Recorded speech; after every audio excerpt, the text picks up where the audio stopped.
Good evening, everyone. Welcome to the January 27th meeting of the Johnston County Planning Board. Appreciate everyone being here this evening. As is our custom, we will begin with the Pledge of Allegiance. I ask Mr. Williams to lead us, please.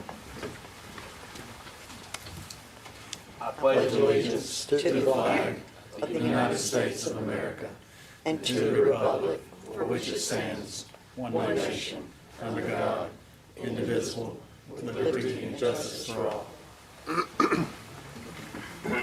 Next on our agenda is approval of the minutes from the December 16th, 2025 Planning Board meeting and the January 6th, 2026 special call meeting. Motion to approve. Second.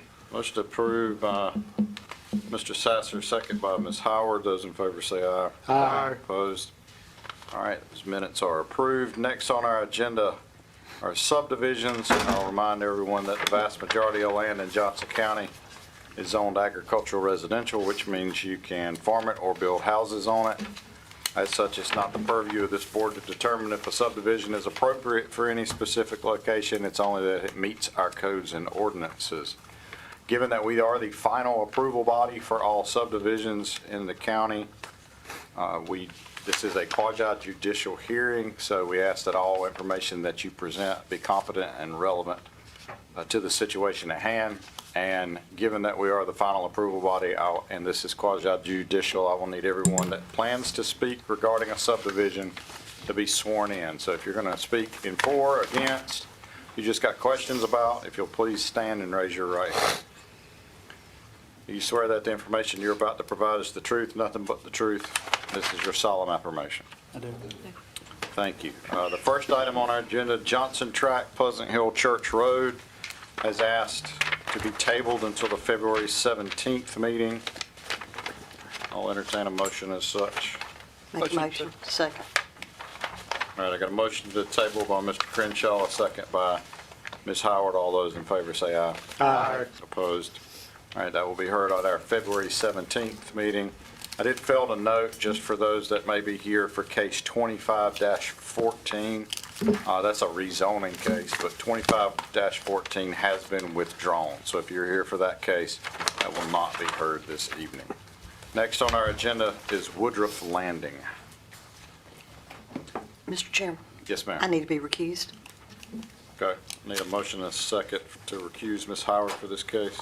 Motion to recuse Ms. Howard. Second. Motion to recuse by Mr. Crenshaw, second by Mr. Little. Those in favor say aye. Aye. Opposed? All right, Mr. Morrow. Yes, sir. Woodruff Landing owner is Lewis Eskel Flowers. Developer is Oral Technologies and Sciences. Engineers surveyor engineers Allsey Gilbert. Its location is 704 Woodruff Road in Micro Township, served by Micro Fire and North Johnston Rescue. It's 28.31 acres, 23 lots proposed. Johnston County Public Water, individual septic. Traffic count for Woodruff Road is not available. This portion of Woodruff Road appears on the Comprehensive Transportation Plan as a secondary road with adequate design capacity with no noted improvements needed. This parcel is not within the environmentally sensitive district. However, a floodplain appears on a portion of the parcel. As far as direct driveway access onto Woodruff Road, major subdivisions to be located on a local road shall be so designed that there shall be no more than one direct residential driveway connection per 500 feet along the same side of a local road unless it can be demonstrated that the proposed subdivision cannot be physically designed, that no reasonable alternative exists, or it would create an unreasonable hardship without a corresponding public benefit to prohibit individual driveway access onto a local road. Also from the Johnston County Land Design Manual, where development's creating 4 or more lots where no easement exists and where the parent tracts have direct road frontage and an easement shall not be allowed. The development must dedicate a right-of-way meeting the requirements of this section. A waiver may be allowed if determined by the planning board that in pursuit of this section a hardship is created upon the property that provides no benefit to the safety, welfare, and quality of life to the public. Any questions of staff? Thank you, sir. Who'd like to be heard on behalf of Woodruff Landing? That would be me.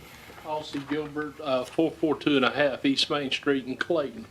Can you pull the soils maps up, please?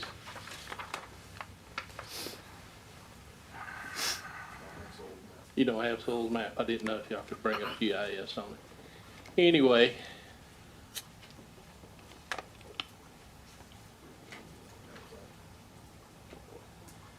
You kind of get an idea of what I've done and why. If you notice, there's a range soils over here, that little part that comes out.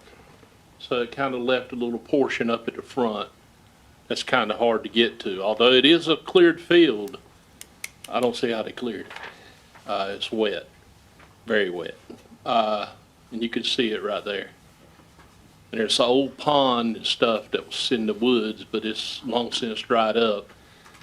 And surprisingly, that ditch there is not a drainage for the road as the water goes towards the road.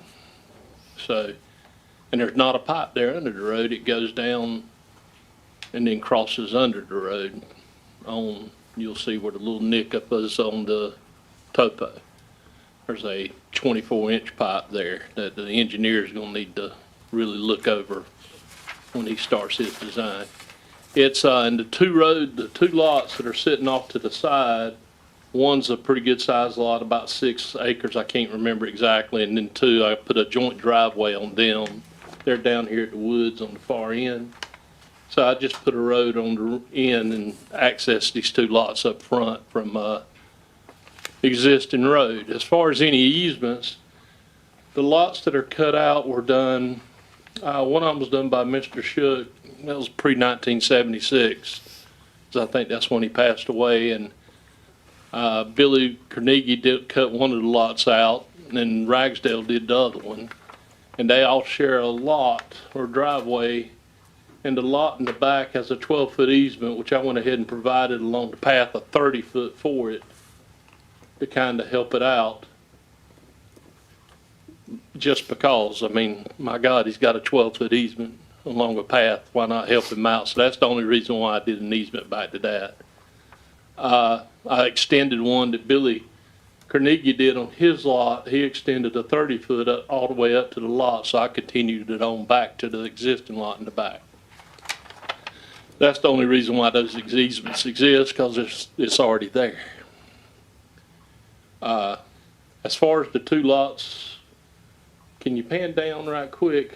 1 and 2, I could have cut them up as a minor, but the way the stormwater's getting, I figured it'd be best to bring it all in and take care of stormwater with all of them at one time, instead of piecing it up.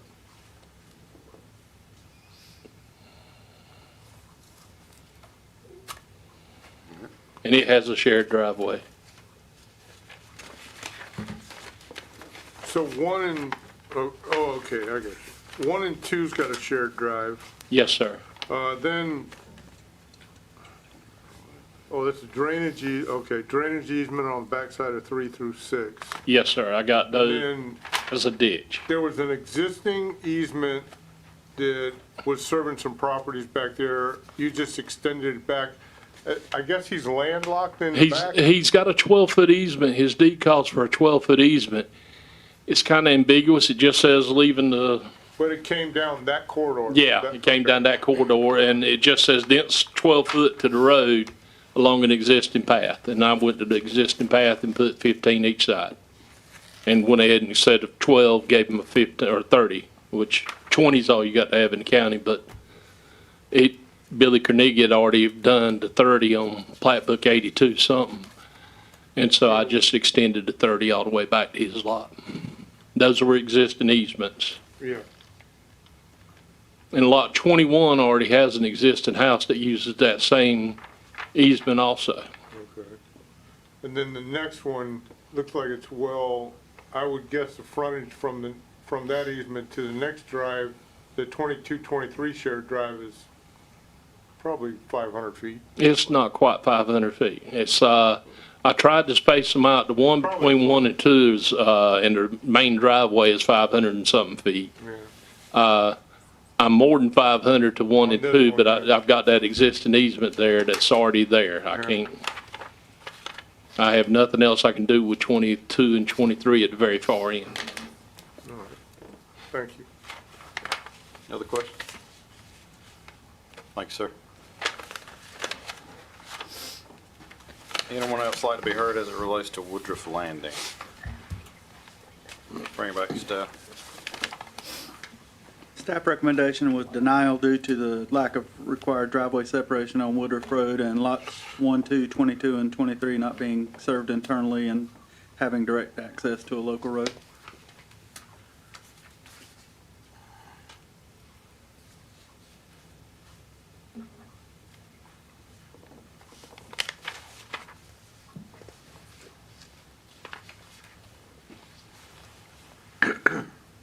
I guess my question is, Todd, if he'd have done like he mentioned and come back with 1 and 2 as a minor, it would have gone through, right? Yes, sir. Okay. And he's got spacing that way, and just, I think, doing a rough scale is 400 something feet to the north. So with that said, I'll make a motion to approve. I second. Motion approved by Mr. Little, second by Mr. Lovering. Those in favor say aye. Aye. Opposed? No. All right. Woodruff Landing, you got that count? I do. Okay. Woodruff Landing is approved. Next on our agenda is Monroe Road Stallings Tract. You want to get her back in here? She's coming. Yeah, Jerry, you need to be recused for this one. This one and Polina Road? Yeah, let's do a motion for both of them, Monroe Stallings Road Tract and Polina Road Stallings Tract. I'll make a motion to recuse Mr. Crenshaw from the next 2 subdivisions. Second. Motion to recuse Mr. Crenshaw by Mr. Little, second by Mr. Williams. Those in favor say aye. Aye. Opposed? All right, Monroe Road Stallings Tract. Yes, sir. Monroe Road Stallings Tract owner is Thomas Franklin Stallings, developers Evans Land Development Incorporated, engineers Becker Morgan Group. It's Monroe Road, just north of Polenta Road in the Cleveland Township. It's served by McLemore Fire and CNS Rescue. It's 33.88 acres, 30 lots proposed.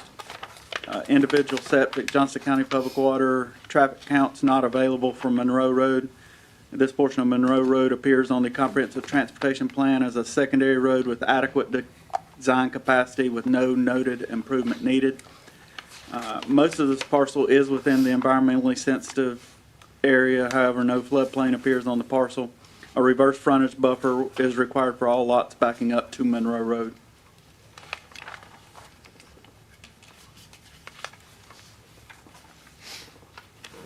Any questions of staff? Thank you, sir. Who'd like to be heard on behalf of Monroe Road Stallings Tract? Good evening. I'm Donnie Adams. I'm a professional engineer with Becker Morgan Group, 314 East Main Street in Clayton. And my firm is handling the planning and engineering on this project. As Todd said in front of you, we are proposing 30 lots. Do understand that this tract is split. A portion of it, a good portion of it's in the ESA, environmentally sensitive area, and a small portion is outside of that. And lots are sized accordingly to meet that requirement, basically to 40,000 square feet. We have one proposed entrance, and we are showing a cluster box unit on the back, within the right-of-way on the back of Lot 3. We do understand, should we get approved tonight, we'll continue to work on these plans, work with the county, Johnston County Utilities for water and stormwater, as well as NCDOT for our subdivision streets and driveway permits. But with that being said, I'd be happy to answer any questions you may have. Who dictates the location of that cluster box? Y'all propose it, or is it? We start, and then it has to be approved at the end of the day by the postmaster of the area. Seems like a bit of an odd location, Yeah. given that people in those back lots are gonna have to get their mail and turn around, and, I don't know. Well, other than that, you'd be putting it up close to the entrance. I don't know which is better. Looks like they've got it halfway between everybody. A lot of times we like to do them in the cul-de-sacs. And Yeah. this one, we find a lot that we can put it in the right of way, but offset from somebody's house. Yeah, that makes sense. Any questions? Thank you, sir. Yes, sir. Anyone else like to be heard as it relates to Monroe Road Stallings Tract? Good evening, Nathan Evans, Evans Development. Happy to answer any questions. Any questions? Thank you, good. Thank you, sir. Anyone else? All right, bring it back to staff. Staff recommendations, preliminary approval subject to the conditions and requirements in the staff report.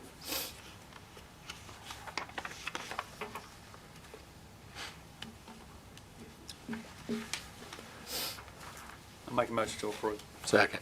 Motion approved by Mr. Little, second by Mr. Sasser. All in favor say aye. Aye. Opposed? All right, Monroe Road Stallings Tract is approved. Next on our agenda is Polenta Road Stallings Tract. I believe we need. to be recused. All right, I need a motion and a second to recuse Mr. Make a Lovering. motion to recuse Mr. Lovering. Second. Motion to recuse by Ms. Howard, second by Mr. Sasser. Those in favor say aye. Aye. Opposed? All right, Mr. Moore.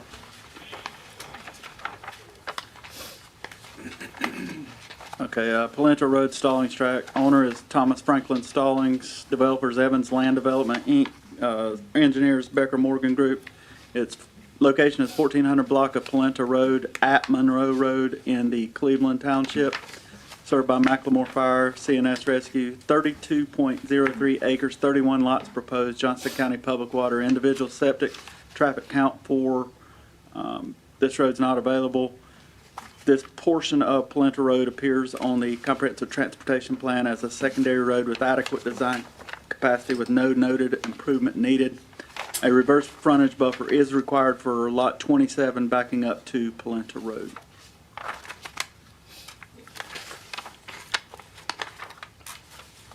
Any questions, staff? Thank you, sir. Who'd like to be heard on behalf of Polenta Road Stallings Tract? Good evening again, Donnie Adams, same address. Our firm's handling the planning and engineering on this project. We are proposing 31 lots. This one is outside of the ESA, so our minimum lot size is 30,000 square feet. We meet that. One entrance, and we are showing one CBU. This time we located it in the first cul-de-sac, middle of the project.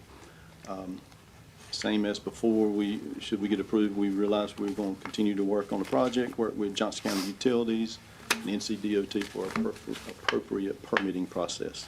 That being said, I'd be glad to answer questions. Any questions? Donnie, you know the distance between the proposed entrance and the existing driveways? The proposed entrance, no, I do not. And you're talking about the single-family side-by-side? Yes, sir. Best I can tell, reading on the lot, if we're talking about to the east, the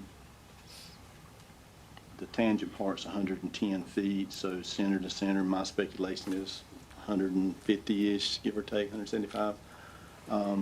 And to the west will be shorter than that. It's saying about 79 on the tangent, so maybe it's around 100 by the time you get to the center line. Okay. And that is the only access point. There's only access point for this property. There, potential access would be the larger portion that you see to the west of Monroe, and that's bad soils, anticipated wetlands. So. Okay.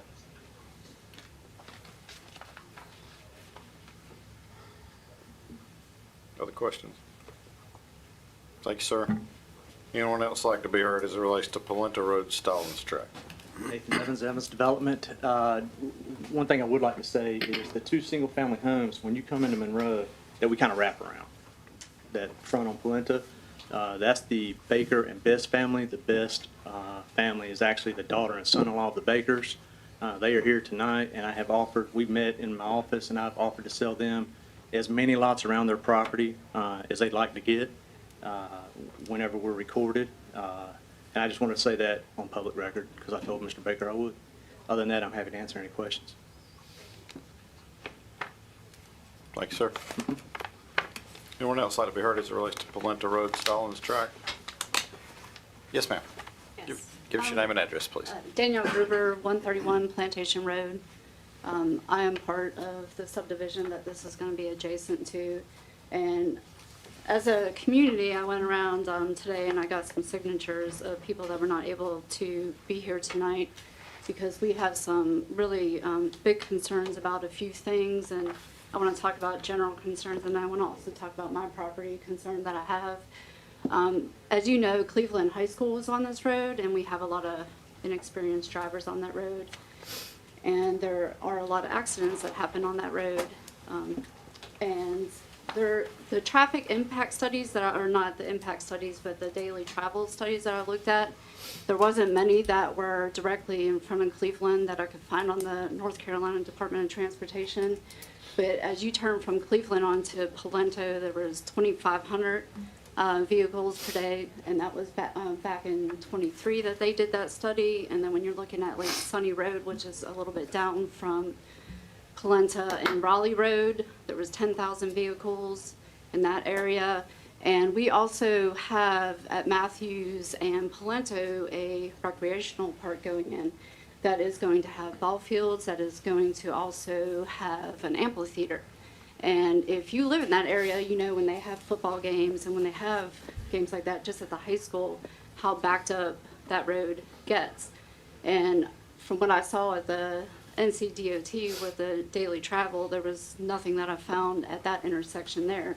And they did a four-way stop at that intersection many years ago because there was a lot of accidents there, and they've put in a lot of stop signs to help this stuff. But as you see, when you're coming off of Monroe, and that curve in that road is a very dangerous curve. So if you're coming from Cleveland onto Polento and you're trying to turn into our development, there's been numerous times where I've actually had to put my foot on the gas and just keep on going because someone was going to run into the back of me. That curve is very dangerous. It's basically a blind curve, and we have, like I said, all these inexperienced drivers that are going up and down this road. And I'm very, very concerned about the close proximity of Monroe Road to this new development because it's very close to that.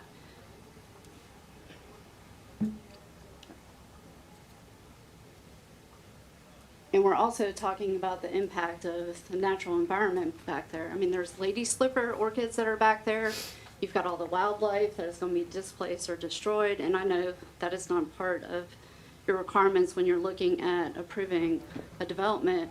But those are things to consider. I mean, we have, if you look at your planning department website, you have that document that you wrote back in 23 about the vision of Johnston County and how you went and did forums for the community to speak, and the community spoke on a lot of these things. We're not trying to prohibit development. What we want is a controlled development. We don't want an infrastructure that cannot support these developments that are coming in. The high school just built a wing on, and that was to prevent students from having, you know, their classrooms in trailers. But here we are, we're going to add another development, we're going to add another development.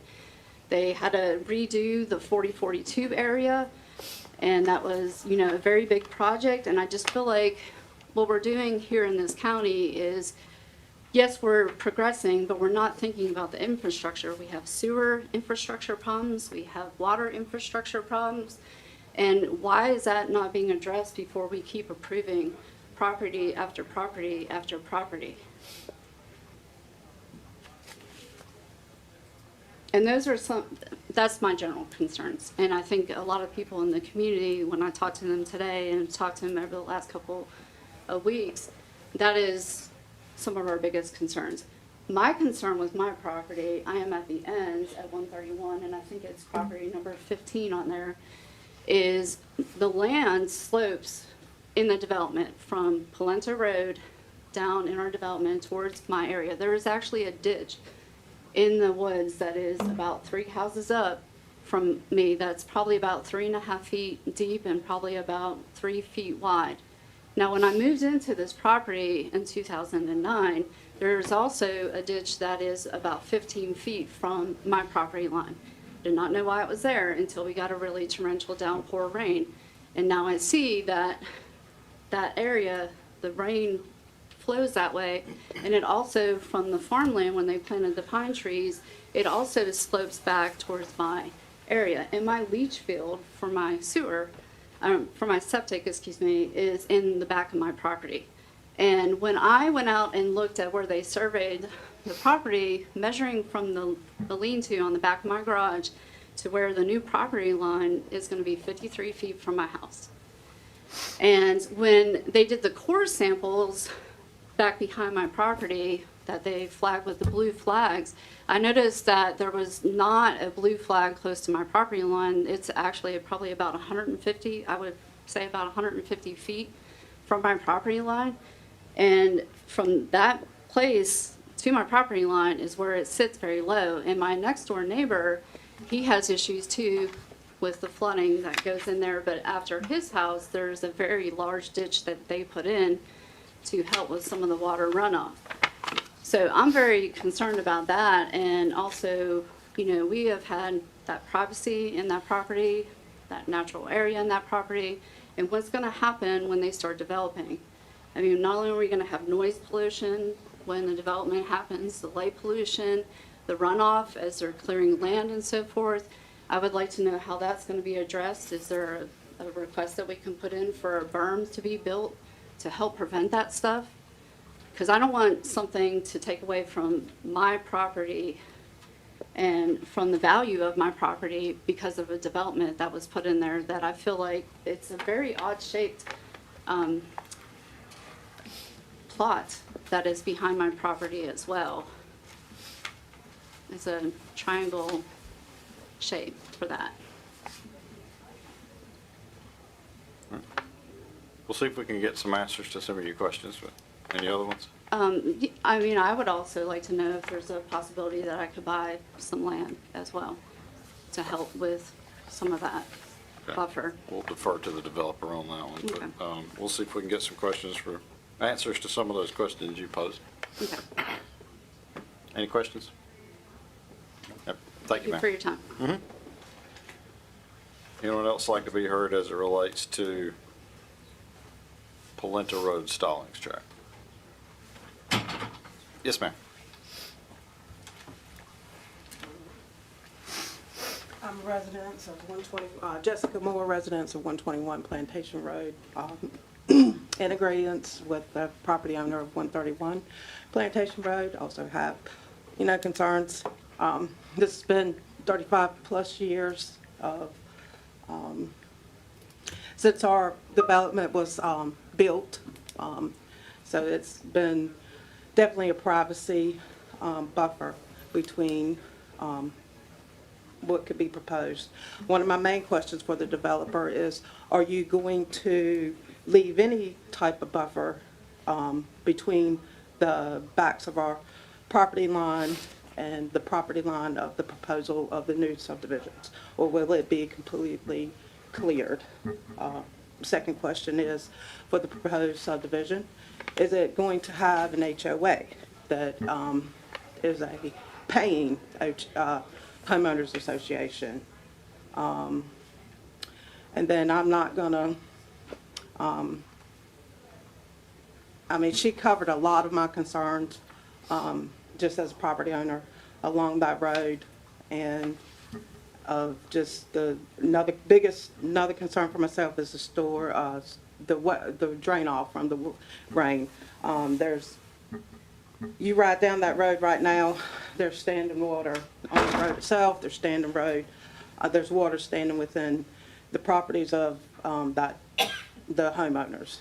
So how are we gonna manage the runoff from the storms that we're gonna be experiencing? And I know that Mr. Stallings wouldn't have wanted this. Thank you, ma'am. Any questions? Thank you, ma'am. Yes, ma'am. My name is Emma Stallings, the youngest daughter of Dr. Frank Stallings. But relevant also to this hearing is I'm the trustee of the T. Frank Stallings Trust, which owns the property. If Dad hadn't wanted the land to be sold, he very easily could have put that in a trust and did that. He and I spoke many times about what would happen to this land afterwards. My siblings and I have a connection to Cleveland. We don't live here. I'm sorry. I live in 2005 Fairview Way in Greenville, North Carolina. But we do have connections here. I've have childhood memories. More recently, I watched my daughter play softball behind Old Cleveland School Road in a Cleveland Angels uniform for a couple of years. All that being, and one of my brothers is keeping a part of the land. And that's why when we looked into developing the land, we looked to local people, like the real estate agent that we got. And we were lucky enough to find a developer who lives very close to the land, who will take all of these things into concern. We did not do this haphazardly. I don't call myself a Johnston County person, but I do say that my roots are in Johnston County. And that is all taken into consideration. And I'm very proud to have people work on this. Again, we have a tract of land that is staying in the family. So we don't want this land to be developed inappropriately. We want it to be done smartly, honorably, and just as my father would want it. Thank you, ma'am. Anyone else? All right, Donnie, a couple questions, if you don't mind. Speak a little bit about whether you consulted with NCDOT and if any turn lanes will be required. Talk to us just about overall scheme for stormwater management. Might want to hit on measures related to erosion control, and are you proposing, even though the county's ordinance does not require buffers between like uses, is there any buffer planned between the adjacent subdivision? Okay. I think You might have to remind me again in a minute, but I'm gonna try to. that's fine. If you don't get it all, I'll get you back. I'm sorry? Oh, well, yeah, an HOA, if you want to speak to that, that's not a criteria for our consideration, but if you want to speak to that, that's fine. Okay. Alrighty, I'll start with the things that I can check off the list. NCDOT, we did have preliminary communication with NCDOT like we normally do based on traffic counts along that road and our proposed lot count. We don't anticipate a requirement for a turn lane. All of that is decided at the time that we do our construction drawings and submit driveway permit, but that's what we anticipate preliminarily. Stormwater, I think, was the next thing on the list. Stormwater, so the way that we designed this and the property sets up for it, we like to put our roads on the top of the hills, on the ridge points, the high points, and that's what we've done here. Our cul-de-sac runs down. There's basically two different high points. Both of these cul-de-sacs, the first one goes through the top of the hill, and the water wants to move back towards Polenta. The second one in the back, the water actually leaves the cul-de-sac and heads to the south on that. And so another thing that our general design plans are to keep the water going where it's always going, and that's how we'll work through our stormwater plans as we do the construction drawings should we get approved tonight. Next thing, buffer. To my knowledge, there's not a plan, as you mentioned, that no requirements, and particularly between like uses. That's an adjacent a piece of property that's been properly developed in the past, subdivision. So subdivision against subdivision, single-family homes against single-family homes. We don't propose buffers. The developer has a choice. Welcome to speak to that. Yeah. But that's the norm with that. I think the last thing was HOA. Erosion control. Erosion control, yeah. So that gets into weeds, but I can talk generally about that along with the stormwater. So we will be, both stormwater and erosion control will be designed according to Johnston County standards. We will work with Johnston County Public Utilities. They'll review that and issue permits as appropriate, make comments as appropriately. Again, part of that whole deal is keeping the water going where it's always gone.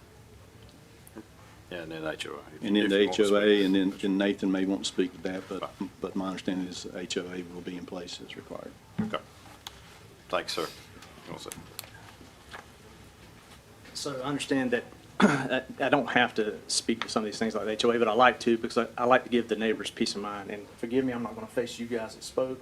I think it's inappropriate. I'm going to face the board. But so when it comes to buffer, I think the neighbors that spoke tonight should be aware that the Stallings family actually interviewed me. This was not a deal merely about money. We had a Zoom call, and I'm sure they had offers, plenty of offers to consider. Likely some people offered more than I did. But I went through an interview process, for lack of a better term, which I was happy to do, and gave them my vision. And I think that vision matched what they were wanted to see and what they thought their dad might want to see. So that's the intention, to see it through. And part of that is, yes, we are not obligated to do buffers. However, it's my standard practice in developing not to clear cut. I don't clear cut. I only clear enough for the roads. A lot of developers will clear enough for the roads and the house boxes, leaving a 100-foot wide swath. I clear just enough for the roads. I make the builders come in and clear out for their house boxes and septics. What that does is it leaves way more trees. So although we won't have a dedicated, recorded, legal buffer, there will be a natural buffer there just by virtue of the fact we're going to leave every tree we can. And that's just the way I operate. It's what I like to do. I live about a half a mile from this project. I care very much. I was born and raised here. The board's heard me say this several times, but some of you may not have. My family's been in this county since before the Revolutionary War. Every forebear I've got was born here and is buried here all the way through my father. So I care very much about my legacy, and it means way more to me than $1. So I can assure you, I hope it gives you peace of mind. And I know you don't want a development behind you, and I get it. But I promise you, I'm going to care about this project as much as a developer possibly can. I'm going to try to make it look as good as I can. HOA, we will have an HOA. It's a requirement. We've got a CBU, that's the community mailbox, which is something that's got to be kept up. And we're also going to dress up the sometimes you do subdivisions and you don't necessarily do a lot of fencing or landscaping or things like that. This is going to be a really nice project, a really nice subdivision, which will require some upgraded landscaping and fencing and signage and things like that, and those things have to be maintained. So there will be an HOA to do that. Personally, I don't like HOAs, but they're necessary evil, so we're going to do everything we can to keep the dues to a minimum. I think I addressed all the questions, but I'm happy to answer any more. And, one of the, she said something about buying land. Yeah, I'm always open to working with, adjacent property owners. The Baker family came to me. I actually found out that I got an email from them one day last week, or was it this week? The weeks are blurring together. Today's Tuesday. It was last week. So anyway, we met same day. I got the email. I reached out to them. We met. They came in the office, and they told me kind of what they were wanting, and I asked, what I could do to, to make this a more appealing project for them. And so, we worked out some things that I'm going to do, to try to be a good neighbor, frankly. And I'm happy to do that for all the other neighbors. So on public record, if any of the neighbors that back up to me want to approach me, and we can work out a deal, they can buy a lot, that's fine. I have no problem with that. So. One of the speakers, I think it was Ms. Gruber, asked about, I'm guessing it was lot 17, it being a triangle. Could you just address You'll have to help me out. Which one's 17? One in the bottom cul-de-sac. that bottom cul-de-sac? I think the two speakers. It's just, that's something you see all the time in development, at the back of cul-de-sacs. I mean, the other option would be take that road and dead end it into her property. That's just something you see that's typical. These pieces of land unfortunately aren't perfect rectangles, 600-foot wide and ever how deep you want to be. We're dealing with geometry, and so Donnie does a good job. I don't, the board knows, I typically don't come in here and look for max density. In fact, I don't know that I ever have. I try to leave, good lot. I try to develop lots where I'd want to live. But sometimes Donnie's got to be creative in his designs, and so anyway, that's just one of those things. Cul-de-sac lot, triangles. I think it is important to note that the maximum allowable density for this property would be 46 lots, and you're proposing 31. Yeah, and we could, and we're leaving a little money on the table, but we're making plenty of money, along with everyone else that works with me and under me. We're all making a living. Stallings family is being taken care of, and we'll leave a good project on the ground that, my kids and grandkids will ride through, and maybe they'll be proud their dad did that. Thanks, sir. All right, bring it back to staff. I'm sorry, I have one more question about for the engineer about the water runoff to the So, He's- so the I didn't water, know where he was referring to. I'll answer that for you, and he can probably give you some more specifics outside.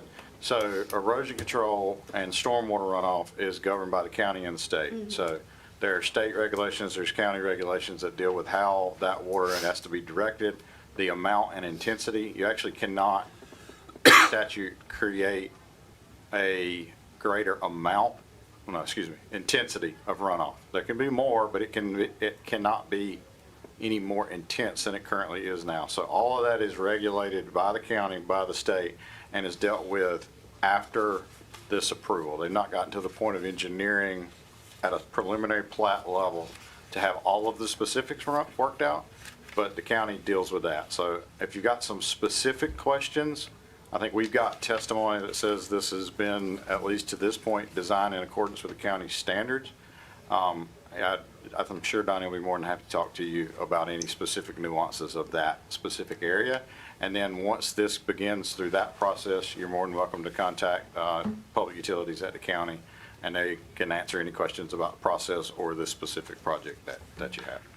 And So- once this approval goes through, when does the development start? That timeline is completely determined by the developer, and also, again, there's a lot of other approvals that have to happen. Stormwater, NCDOT has to approve construction drawings, the county has to approve construction drawings, the plat has to be recorded.